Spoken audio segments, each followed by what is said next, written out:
sold out. We broke the record for largest gate ever at the Toyota Center. The attendance was 17,401.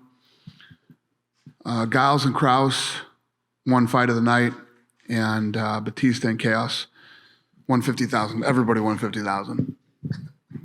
Who's got the first question? Dana, it ended up being a fantastic event, but of course, the discussion afterwards is all about the main event and the scoring. Right. And was it a good score? Was it a bad score? Can you give us your thoughts on how you scored it and just what you think about the result overall?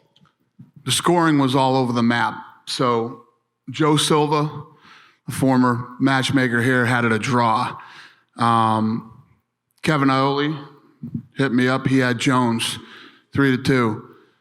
Going into the last round, I had Dominick Reyes 3-1 going into the last round. My kids are terrorizing me that the fix is in and how can this happen, Dad? Reyes won that fight. And the list goes on of people that are reaching out to me. So it's not like there's this landslide of people saying, you know, there was a robbery or whatever. People have it all over the place. But the reality is, who gives a shit? We're not judges. None of us are judges. The judges called the fight, and that's that. And as far as, you know, the judging and the reffing tonight, do I think it was perfect? I do not. I think that we need to do some work down here. You know, I think that Mark Ratner and Hunter Campbell, you know, have to work with these guys, and they don't do a lot of big fights down here.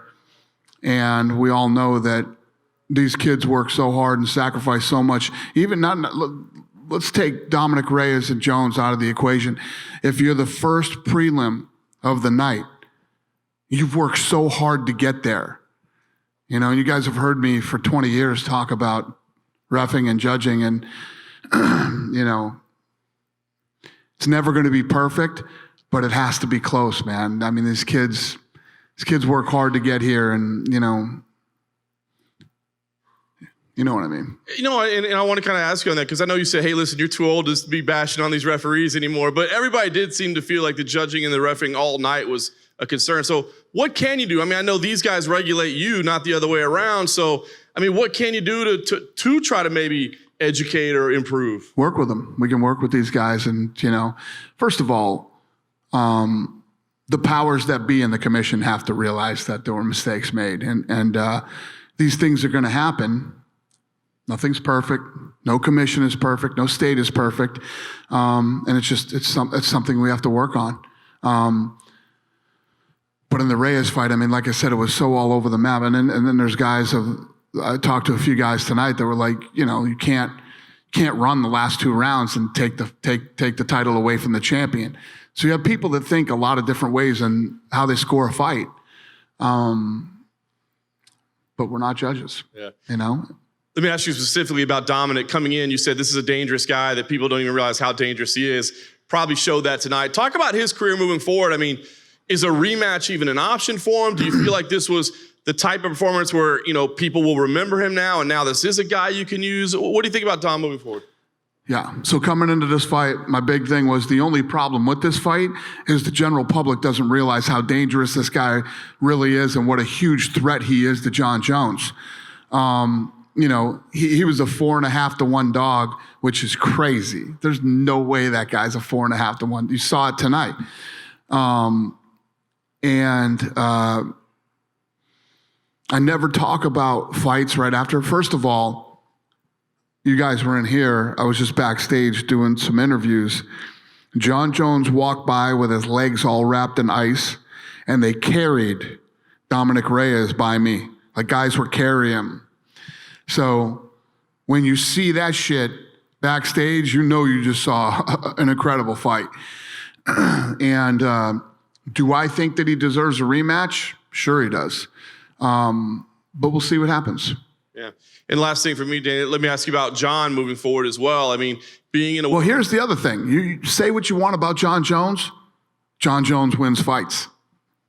Yeah. We can bitch about the judge, but it's not like there's this landslide, you know, where everybody... Who thinks John Jones won the fight? Anybody in here? No, There's hands in here who think Jones won the fight. I've been hearing this all night. Jon Jones won the fight. It was a draw. Reyes won the fight. It's all over the map. So it all depends on the way that you judge a fight. And it doesn't fucking matter. We're not judges. So it was a badass fight. One thing I do know, both of these guys are tough as nails, man. The shots that both these guys took tonight to the body, legs, head, it was a phenomenal fight between two phenomenal athletes. Say what you want about Jon Jones. Jon Jones wins fights.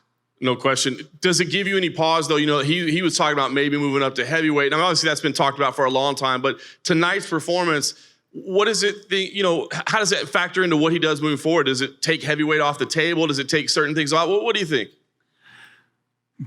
Let's not forget what I said going into this fight. Dominick Reyes was not a 4.5 to 1 dog. Dominick Reyes, tonight was the 4th time that he's made it out of the first round. He knocks people out in the first round. 9 people he knocked out in the 4th round. So as you look at little things that both guys did in this fight, they both fought an unbelievable fight. They both made mistakes in this fight. And I think when they both go home and they start watching tape and they'll watch this fight over and over and over again, they're going to get back in the gym and they're going to work on things. If and when these two fight again, it'll be even better than tonight.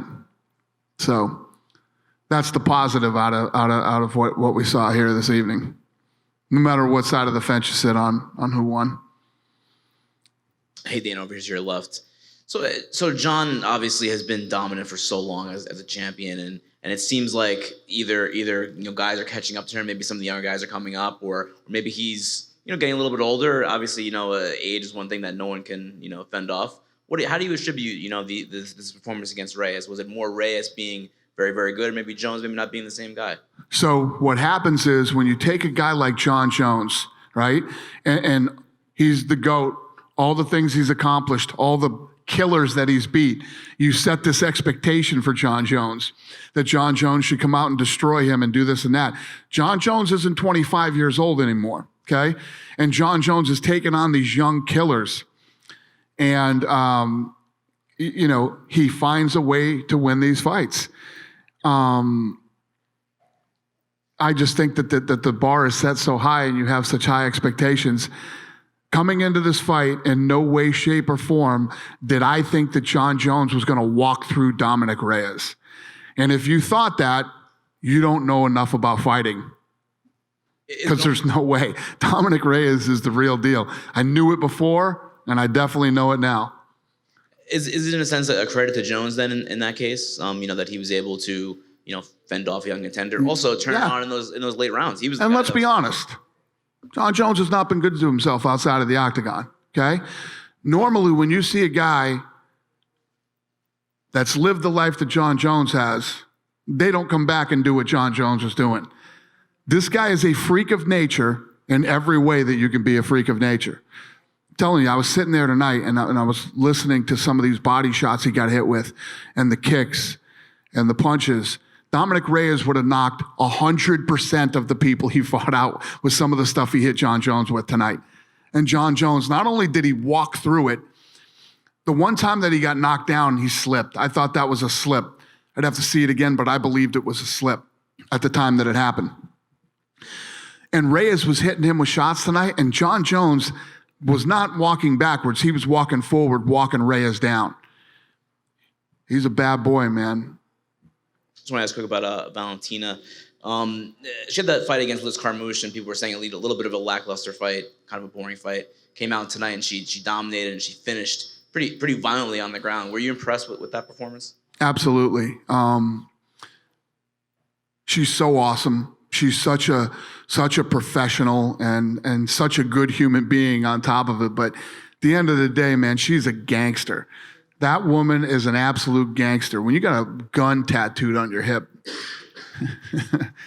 you are somebody not to be fucked with. You know what I'm saying? So, yeah, she's so impressive, and she looks so good tonight, and I look forward to seeing her next fight. One more thing from me. Why was it so important for you guys to honor Kobe Bryant tonight? What's the question? Why was it so important for you guys to honor Kobe Bryant? Well, this was our first event since it happened. And, a lot of people probably don't know this, but Kobe Bryant was an investor in this company here, which is a sponsor of the UFC. And he was also an investor in the UFC. What's crazy is, you guys heard me talk about what an amazing year 2019 was for the company. Massive year for the company, 2019. So Kobe Bryant actually got a distribution the Wednesday before this happened. And he was so pumped and so excited. And basically he said what everybody says when they invest in something and it does really well. He's like, damn, I wish I invested more.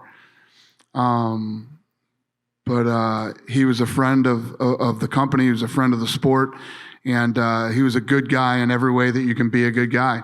And, so I don't know. I hope I answered your question. Huh?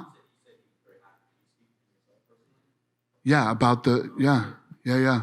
No, he was pumped, man.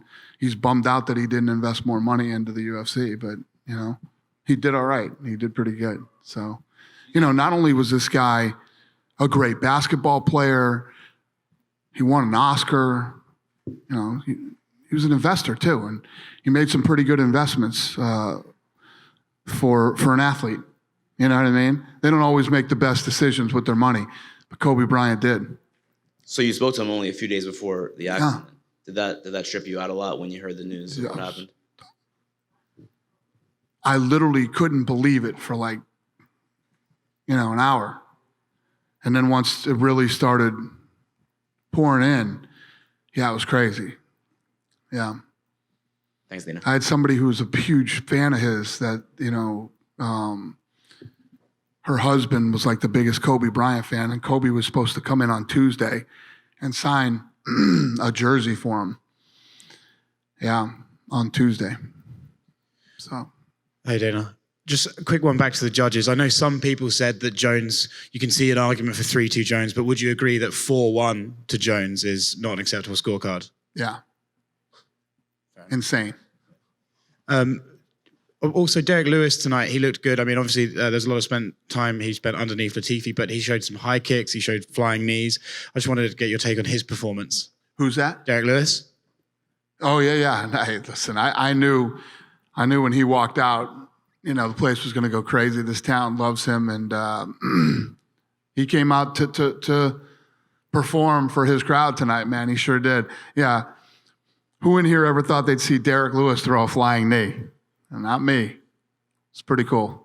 And obviously your next event is Israel Adesanya versus Yoel Romero. I just wanted to get a quick take. What was going through your mind when Yoel stood up yesterday at the press conference and sort of started marching over to Izzy? So many of you know this, but I have problems hearing. I don't hear well. I don't hear out of this ear at all, and I have a real loud ringing. So I have trouble hearing as it is. Then when you have an accent like you, sir, I have trouble understanding the words. I can tell. Yeah, I have trouble understanding the words. So I have a lot of trouble hearing. So I couldn't tell if he was pissed off or if they were just talking or whatever. So I get nervous thinking, when they got up to shake each other's hands, then he's doing backflips. And yeah, I was completely, just trying to make sure these two didn't get in a fight. Since he did that backflip and splits and all that, the reaction to it online has been like, oh my God. Now you've seen the reaction to that press conference. Any talk of it, or maybe Romero shouldn't have got the shot? Is that gone now? Are you sure this is the perfect fight to make right now? Oh, listen, from day one, from when Adesanya wanted it, I have so much respect for the guy. Nobody wants to fight this guy. And you ask any of the fighters, interview the guys who have fought him. They say when they hit him, it hurts them. And this sounds weird, but if you touch this guy's like a piece of iron. It's the craziest thing ever. And Adesanya wants to fight him. How do you not respect it? I love it. And out of all the fights that we have lined up this year and fights that can be made off fights that are lined up this year, the fight that I am the most excited about this year is Wei Li Jiang versus Joanna Jędrzejczyk. I'm so excited for this fight, man. And, that's the co-main event. So it's going to be a very fun card. Yeah, speaking of the card, and last one from me, tonight the full card was listed and there's no Jared Cannonier on there. And I know the Till fight is sort of maybe being worked on. Is Jared possibly still involved in that card, or is he got off that card now? I have no idea. Off the top of my head right here, right now, I don't know the answer to that question. Would you use him as a backup in case Romero has weight issues like he has in the past? Who, Till? No, Cannonier. Oh, Cannonier? Or yeah. Till. Yeah. Okay. Yes. Cool. Cheers, Dana. Thank you. Dana right here. What was the conversation? It looked like you were in almost like a heated conversation with Dominick right after the decision was read, and you guys were going back and forth. Can you just tell us kind of that conversation, what you said to him and what he said? I was just telling him, kid, you got nothing to be bummed out about. That was one hell of a fight, and you just put yourself in a really good position. Obviously it's so hard to talk to a kid that loses a fight like that. But that was an unbelievable performance. That's basically what we were talking about. His corner was asking me, come on, how'd you have that scored and whatever? And I'm like, guys, who gives a shit how I had it scored? It doesn't matter. I'm not a judge. And every time you go out there, and I said this tonight when Laura Sanko came back into my room and interviewed me, but, when these guys go out, Dominick Reyes is fighting John Jones, and John Jones is fighting Dominick Reyes, and they're both fighting the judges too. I don't know how many more times I can say it. It's just like if you think these guys are incapable of judging a fight, then do everything in your power to take it out of their hands. Talk a little bit about James Krause. Did you have a chance to talk to him after the fight yet? And I did. Just your thoughts and how that conversation went. So he was super upset. He felt like he could have won that fight. And I said, kid, it doesn't matter. You're such a stud. I have so much respect for the fact that you came here to corner and you took this fight, weight class up, didn't train, all that other. I said, but let's never do this again. I'm gonna write him a nice check, and and he won fight of the night. So financially, it worked out for him. But did you guys see him tonight? I mean, he's lumped up and he was in a dogfight. And I was saying, the end of the second round, when he was getting up off the canvas at the end of the second round, I said, I bet he wishes he was cornering right now. But I got nothing but respect for him, man. Thank you. Dana right here. With Valentina being so dominant, is there any thought about having Amanda and her go at it for 30 times so we get that trilogy? Listen, our 135-pound champion, GOAT, women GOAT, Valentina Shevchenko at 125, right behind her, and our 115-pound champion, Wei Li Jiang, is nasty and badass and about to fight Joanna Jędrzejczyk.